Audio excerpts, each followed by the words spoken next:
So flagging that up at the start, I also wanted to talk about imagination in drama and drama of the mind. She'd often talk to children about using their drama eyes and the importance of imagining things. And as we've been going through these seminars, as I've been doing the Facebook posts and so on, I've come to see just how much this was a central part of what she does. And when we had the conference, we were looking at some of the commonalities, some of the things that are shared across different models that she had of drama work. So she had, there was Mantle of the Expert, there was what she called drama for people, which is more like process drama. She had the commission model, she had rolling role. What are the commonalities between these things? Because she said herself, there was a quote where she said, as far as I'm concerned, in my mind, I've always been in the same place. So I think it's interesting to look at those commonalities. And to me, I can see the drama of the mind, the use of the imagination that goes from process drama through Mantle of the Expert, through commission model, through rolling role. It's always visualizing the place where you are in the drama, or visualizing objects that you're using in the drama, using your drama eyes to see these things. And so when I was a student, postgraduate certificate of education, trainee teacher, I was working, we went up to work with Dorothy for 2 days, and we did a drama with her about a group of witches. I may have mentioned this before, some of you may have heard this. And we were witches with sort of weaker powers. Our powers were weak, they needed to be supported. At one point, we drew images of a cave, and this cave was our refuge where we hid from our enemies. We each drew individually images of the cave, and then we put them together to form one collective image of this cave. And I can still visualize that cave, because there we were creating our individual images of it in our heads, and then creating the group image. So we all shared it together as well. There was a bonding going on in that activity, in that task. And so it was part of how we felt as a group in this drama and as individuals as well. And it created our immersion really in this world through the drama of the mind. On Wednesday, you might know I'm doing a talk for London Drama about Mantle of the Expert. And I'm going to be talking about a project that Dorothy did, which was called Bronze Age People. And that was very much about building the images in the mind of the Bronze Age site where this Bronze Age village was created, visualizing objects that we were used in making the daily tasks of the Bronze Age people, and very much establishing those images in the mind before the expressive happened, before we were creating, making, I don't know, grinding flour with these stones. It had to be in the mind as well as the expressive. So that was the Mantle of the Expert project. And we're going to be talking now about commission model. So some of the tasks I think she does may not look like drama, but are building that drama of the mind, building the images in the head. The commission model, as I said, an outcome of Mantle, but different in practice. Once you take away the fictional client, once you take away the fictional element. So where is the drama? And as I've said, I'm also concerned about what is the difference with the business studies model of working. And I'm coming to think that if the job that the children are asked to do could be done by a professional team, like put together a marketing plan, marketing campaign, then that's not what you want. You're not doing something that a professional team would do as part of its normal job, because you're not training people to be professional marketers. And they do that, of course, at university, but that's not what this model of working is about.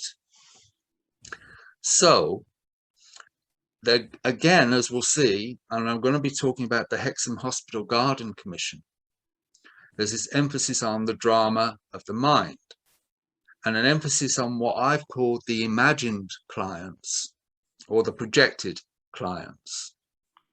So in the case of the Hospital Garden Commission, it's who is going to be using this garden? Who are the people?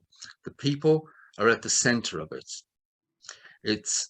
There's the emphasis on people's needs. There's an emphasis on caring at the center of it. Who will use this garden in the future? How will they feel? The drama of the mind includes seeing things from different perspectives, imagining those perspectives. So Kathy White-Webster, who worked with Dorothy on the project, she said, the key learning area was to widen the focus of the young people from plants. And they did look at biology of plants, but moving it up wider than that to embrace particular details about how the people of Hexham could be in the natural space of the garden, moving according to their own emotional needs. And she said the work was always in relation to human visitors. We were always encouraged to perceive of detailed human scenarios. So I'm going to share a video now, which is from that same video of Dorothy talking to the staff at Hexham Hospital. And she introduces what she says Model 3 and Model 4. These are ways or strategies that she thinks could be used to engage the young people with this idea of the people who will be using this garden.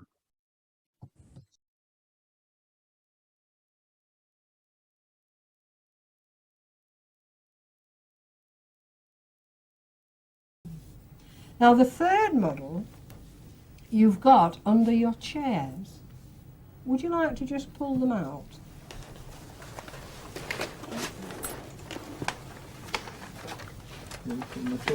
We had to put them there because we didn't know where else we could put them. And this is what happens with your transmission model, you see. Now what you have is a load of, they're just pictures cut from magazines. Now supposing we said to the students, when we make this garden for the hospital, there's all sorts of people. Now I've not used special pictures. These are some pictures I've had before. I haven't put any nursing pictures in or anything like that, unless there happens to be one amongst your pictures.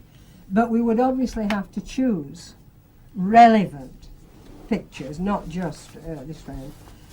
If we think about the sort of people who might want to use the hospital.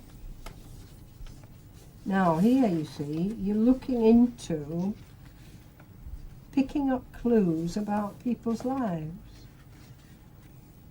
Take any one picture and pick up a few clues as to how they might want to use the garden. See, I've got a lady with a child here. Now obviously I'm picking up clues about her age. She seems deeply interested in her child.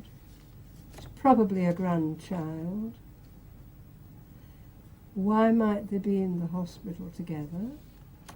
Are they visiting to see a new baby? Why are they there? So we can let the picture read us if we choose this model.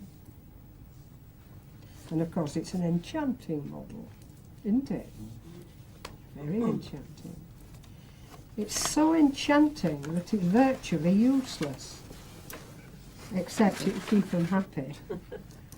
It'll look good if an examiner came in. It's going to be very useful, but at the moment,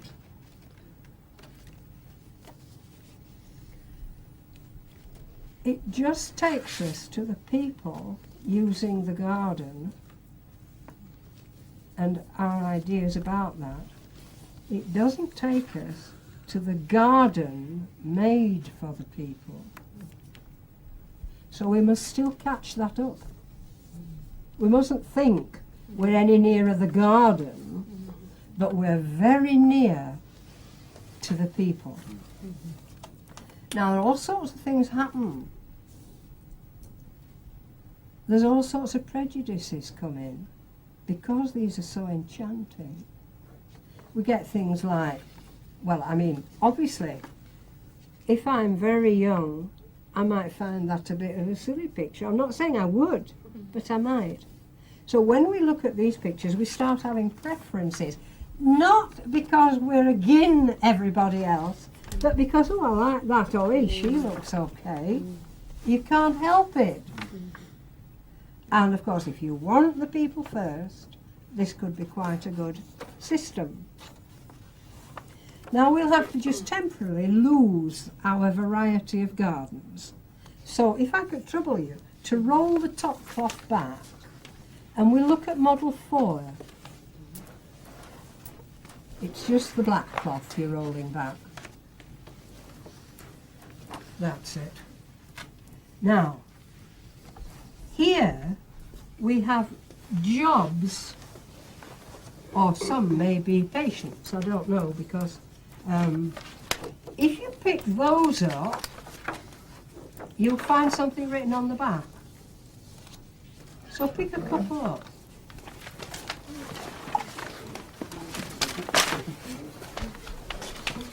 I think yours, Mary. Thank you. I'm sorry, I've had to do it this way, you see, because there was no way to... Now, if you look on the back,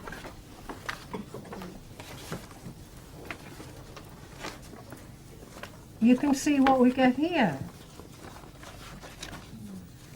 We get people using the garden, attached to jobs.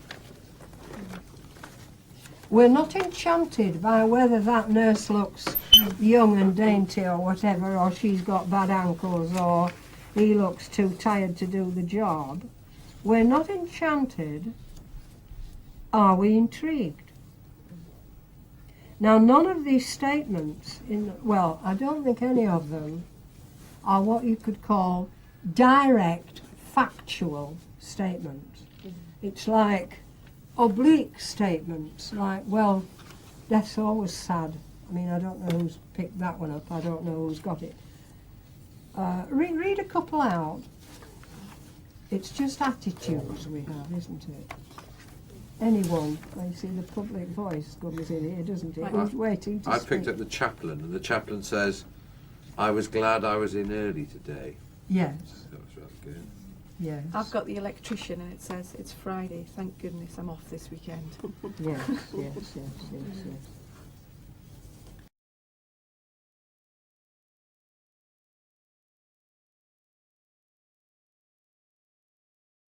To be saying in that video that in the Hexham Hospital Garden Commission, they were starting with the people and then going on to thinking about the garden for the people.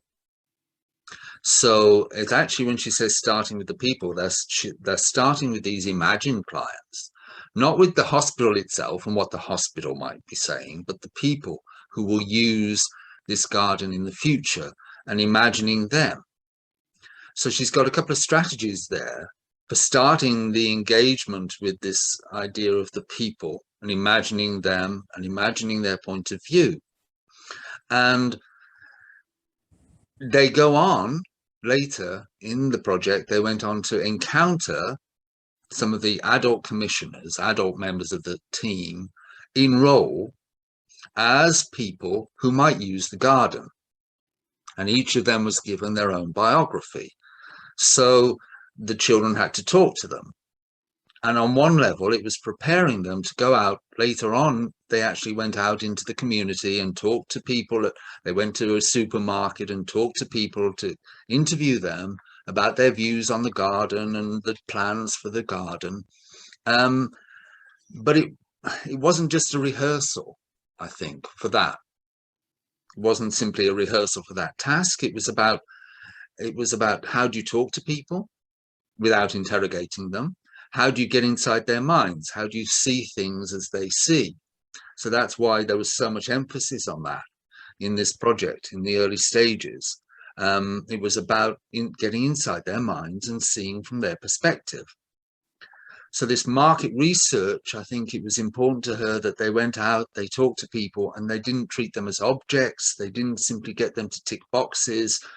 She wanted them to really have a dialogue, a real dialogue with people. Another task that she did in the Hospital Garden Commission was, she called it Garden Voices.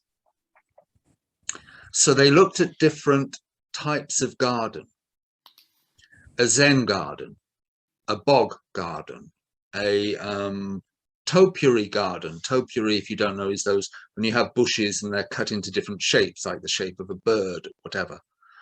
So there were different types of gardens. And first of all, the adults wrote sort of poems in the voice of a garden, like I am the bog garden, or I am a water garden. And they wrote these and they sat there in the room with the children there. The children were all spread out in the space, and the adults read these poems, these voices to them. And the children then noted down any images, any thoughts, any impressions that they had. And this task, it was very much about evoking images in the mind, building the drama of the mind, building these images of the garden or possible gardens in their heads. I'm going to show you a little clip of a film that I made with some students at Newman University recently, which was to recreate this task. So we took the poems that Dorothy's teachers had written, and the students read them, and other students were sitting there making notes on the impressions that they had, on any images that came into their heads, on any feelings that they had. These students, I wish they had been more sort of expressive in the way they'd use their voices in this task, but it gives you an idea, hopefully, of what the task was about and what they did. So I'll just share this with you now.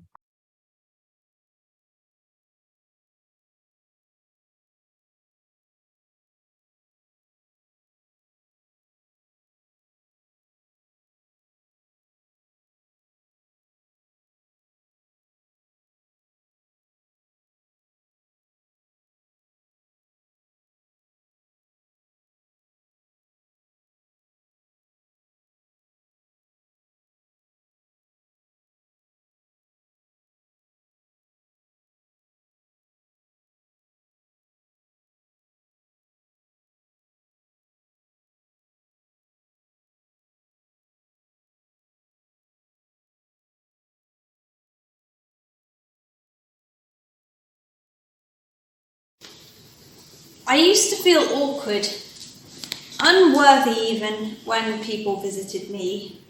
It's awkward, you know, when you don't know what people want from you. As time passed, however, I began to get a feel for my role. The people who visit me are not unhappy. I am not a place to grieve. I provide support and encouragement. I help people to regain perspective, to regain control over their lives. People need my silence. They need my tranquility. People really enjoy the time they spend with me. My colours paint the gaps they feel they have with bright shades. The wildlife that lives alongside me gives people energy and optimism. I help because I care, and most of all, because I remember.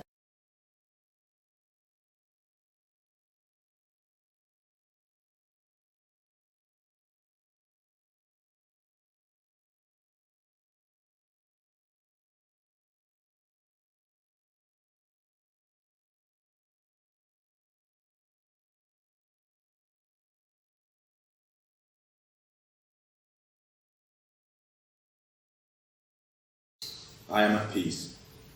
I sense round stones and pebbles on my surface, and cool, fresh, life-giving water washes over them. The liquid splashing over the pebbles sounds like laughter. There are chuckles in the air. They bring back memories of happy times I have spent in the sun, hearing friends at play. There is something reassuring about my present, as though, whatever may happen, the cycle of water is constant, and, come what may, will always be there. So there's a number of poems like that, different garden voices, and there's this stress again on the images in the mind, the drama of the mind, the sort of atmosphere, mood, feelings, and I don't think that you would get, if you were doing a business studies model of commission, you wouldn't be exploring the garden in this way, in this imaginative way. David, can I ask a question? Yes, of course, Safi, yes. These poems, they had to find them themselves, they had to write them, they were given to them? The teachers wrote the poems themselves, and then after they had read out the poems, then groups of young people worked with the teachers on creating word pictures, their own poems about the how they imagined gardens. So the kind of things that they were writing down then, as they were listening to the teachers, they already had some words, some images, some ideas. They then joined with one of the commissioners and created a new poem, a group poem together, based on the words, the images that had come into their minds as they were listening to these garden voices. So you had their poems as well that were created. So there was a lot of scaffolding, because I mean, they were very good. They must have had help before they came up with whatever they wrote. Yes. Yes, so that, yeah, so there was scaffolding from the teachers. Very much it was with steps into this. Yeah. So another task that they did later was they had to listen to these garden voices again, but this time imagining they were a different person, a different user, one of the future users of this garden. They had to imagine a worker in the garden, or a visitor to the garden, and try to imagine those voices heard from that perspective, which, as she has said herself, was a complicated activity to shift in that way. But that is part of what I think she was building, this idea of different perspectives, imagining different perspectives. I learned this week from Kathy that at one point she asked the young people to imagine flying over the garden overhead like a bird and looking down on it, as a shift of perspective, as seeing it from different perspectives, seeing it through different eyes. And I told the people in Porto that while I was in Porto and while we were working on the commission model, looking at this kind of work, I was awake at 5:30 in the morning, and I suddenly had an image of myself standing in the middle of a garden, looking at garden features. And I realized at that moment that I think that's what Dorothy was doing, was actually getting people to imagine themselves inside these gardens, not just seeing it maybe as something, as an exercise on a piece of paper that you're designing a garden, imagining yourself in the garden as a place of feeling and of an experience of space.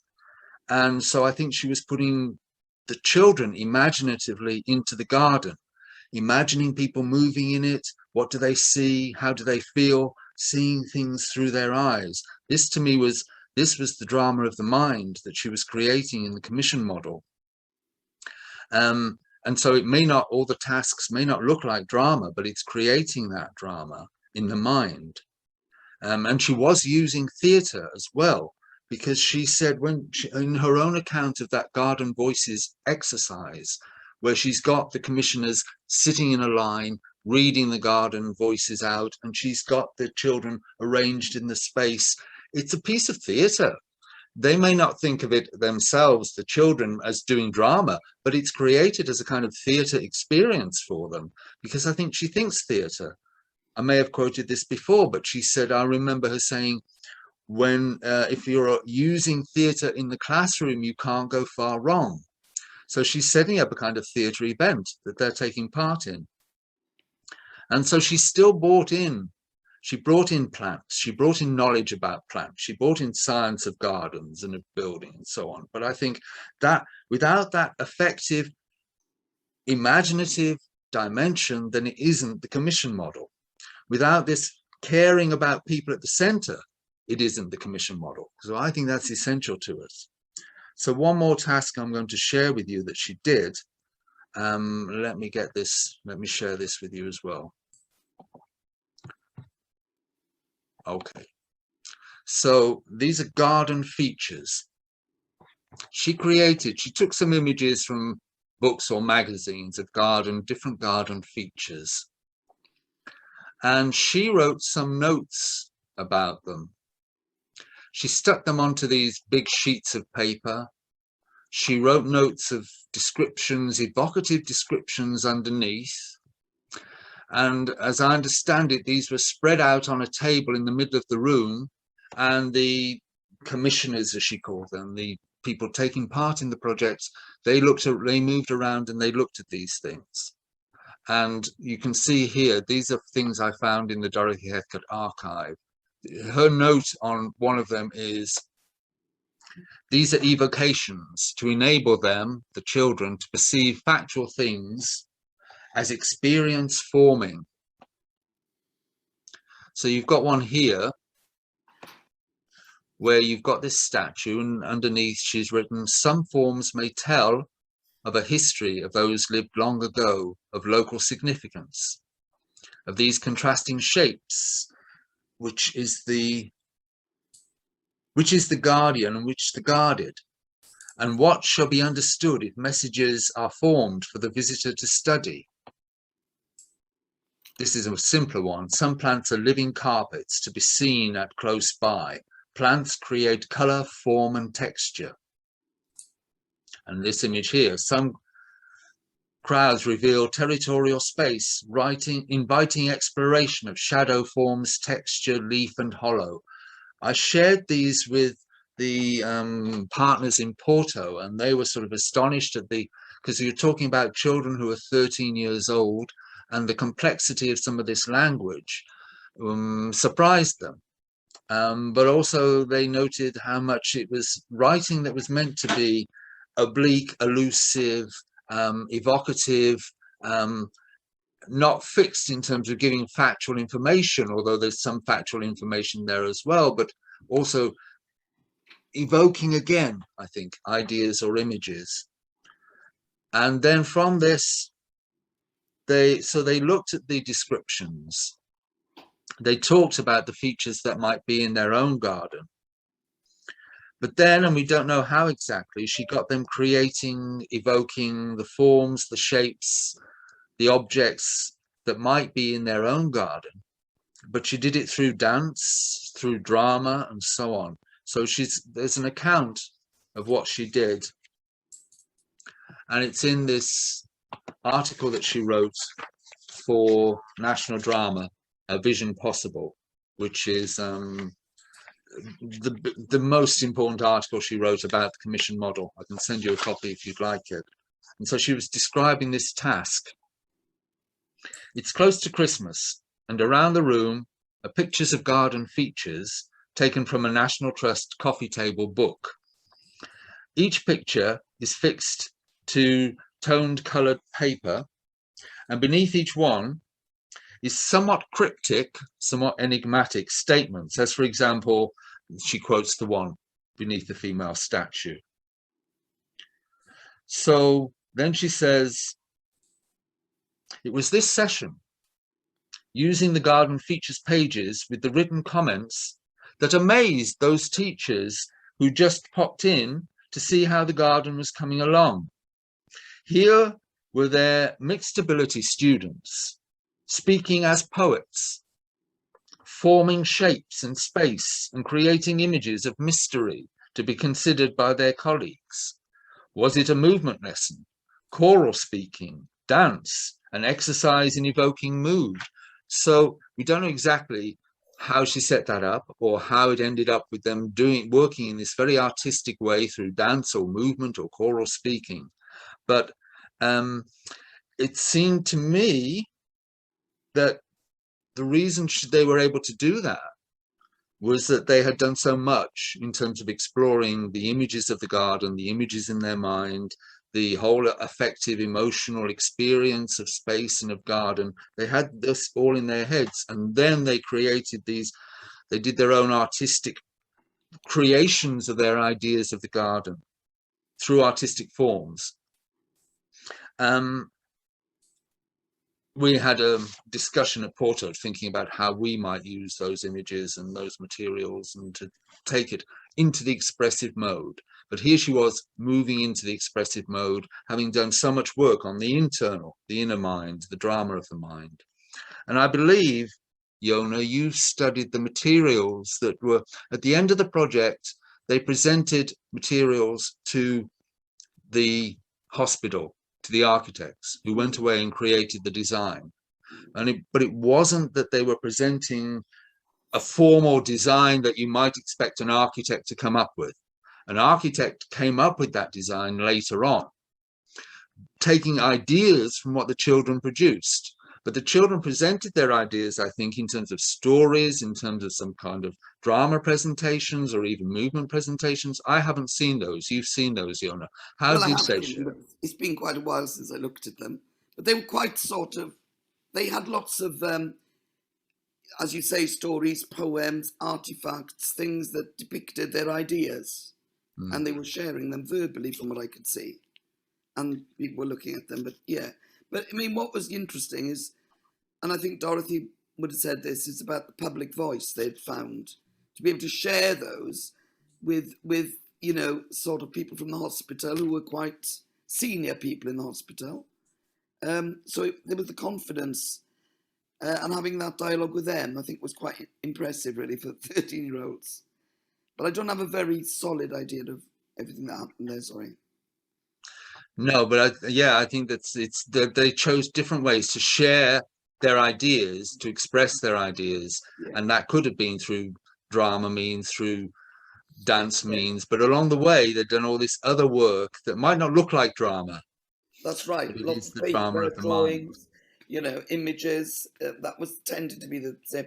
And there was the other thing that happened was that one person, didn't they phone up Greenwich Mean Time or something, and they found out that the sun only shone, or the light of the sun came to that particular corner of the hospital once a year in June or something. Okay. They had to really examine what kind of plants and things they would have grow there because of the lack of light. So that was another layer of how reality, in fact, affected what they came up with imaginatively. That's right. Yeah, I think that's right, because it's not just about, of course, we're saying they're not presenting it as a formal plan or an architect's design or whatever, but they do have to make sure that what they're exploring mood, atmosphere and color and all that, but it's got to also be tied to that reality of plants. So they did that work as well. The work on plant knowledge, biology, the sunlight and so on was all there, because it's that, I suppose it's that, the affective and the cognitive working together, which is what she talks about so much in drama. And they explained that at their presentation, this issue of the light. Okay. So, you know, they'd shown what they'd done about it. So that was really sophisticated thinking and learning from them. But Yona, I suggested you might talk about the work you did with.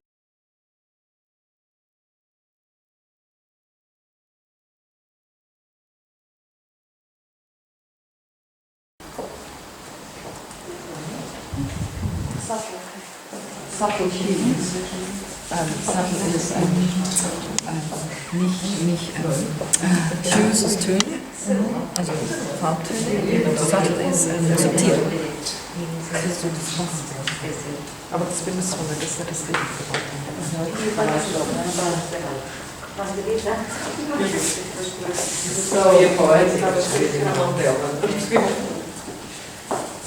There's more here, there's a couple of this things. Some here.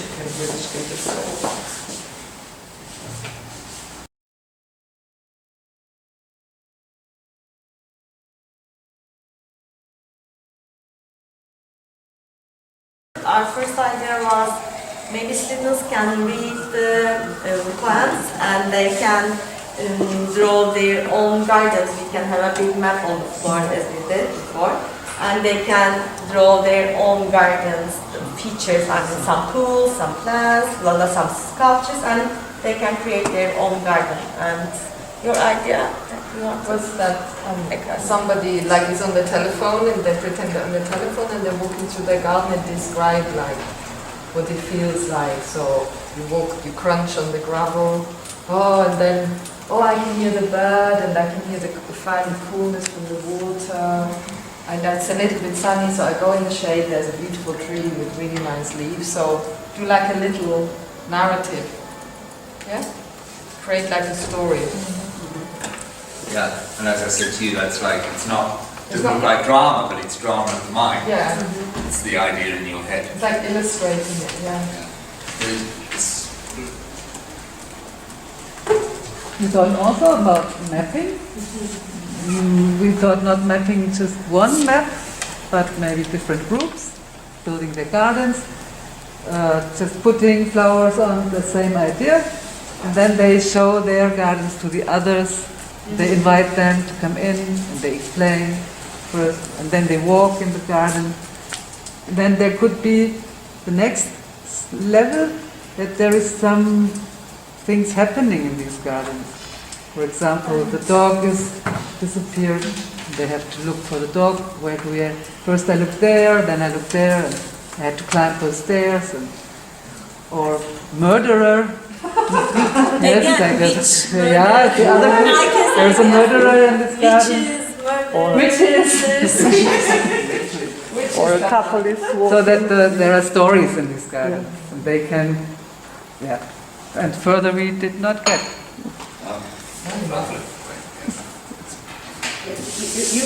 We continue our idea, and it's similar. We also thought about to have a paper and have to write that. But in the beginning, you look for them, and each of one choose one or two that feel more comfortable in the space. So the idea was, in the paper, each one can design the space they like it. And then if you are moving around, you can try to understand why he preferred this one and now don't prefer this one. I be comfortable in that, but if I go to that is not the place I like it. Why he like it? How can I feel different if you go inside a different context? Yes. They don't have to explain, but I can try to understand what they feel to be nice in a place that is not so nice for me. Okay. And in that way, I think you can more understand each other. Yes, and it is then all about, it seems a lot of it is about space, imagining yourself in the space, the effect of the space on you, and not just actual spaces, but spaces as you imagining being in those spaces, and you're actually getting those kids to imagine themselves in those spaces as well. So I do think this is all kind of work that if you said, okay, you're commissioned to design a garden, you might not imagine that you would use this kind of work. In a sort of conventional sort of business studies model of how you would work, it would be very different, I think. This is exploring it in a very different way, in an artistic, poetic way. So I think it's the right way to do it. Right, I think we need to hold on to this and just be uncompromising. And not be, because I think this what we consider as the commission, how projects are commissioned, has led us to a very bad world. So I think this is the time to say, actually, no, take it right back. We were talking about, for me, it's like what you said, go like 2-3 steps back and look into principles of, like what you describe, you know, what you feel, or like how the dog gets lost. And I think it's perfectly valid. And then you get also your, if you would work in a professional sense, you get your professionals engaged in the process. They also own it. You get a different quality as well. So the children are professionals in this setting. So you get a deep engagement, you get better quality. So I think it's perfectly valid. As I say, it also brought in all the scientific things as well in this project, about gardens, about plants and so on, and growth and sunlight and so on. That all came into it as well. I mean, as I say, I'm not sure how you handle it with a supermarket, because a supermarket is a different kind of thing. It doesn't have the same kind of poetic appeal. But I do think, But I think you could, you could talk about a supermarket and the usability, because these things are not done actually on human-centered design. So you can perfectly do the next step with the Norma and say, how can we make for example, that we can see easier where these products are that you talk. You know, like you can do it. This happens in the real world now. It just happens somewhere. You know what I'm trying to say? You could. I mean, I think it's quite interesting your supermarket one. Yeah. You know, they're thinking about the man, the person who came to visit you. You know, what was his story? Why was it important to him? You know, I think he needs some kind of story, a dimension of his life for the children to appreciate what he was trying to do in the supermarket culture. You know, and I think that's where you get that dimension in, because this has got to matter to somebody. And if we can find the story of why it matters, then I think you do get into that dimension, really, if that makes sense. Yes, I like these words we've come up with. Third dimension, human-centered design. And it's very humanising, you know. The whole garden thing was personified, really, wasn't it? And it was like we were meshed in the garden. We were like connected and interconnected. It wasn't like we were outside there saying, oh, what would I like to look at? You know, that's your conventional way. You were in there with it. So I think that's the holistic sort of feeling to me. Yes, really. Thank you very much. We're going to take, well, let's take a break till 3:10. Yeah.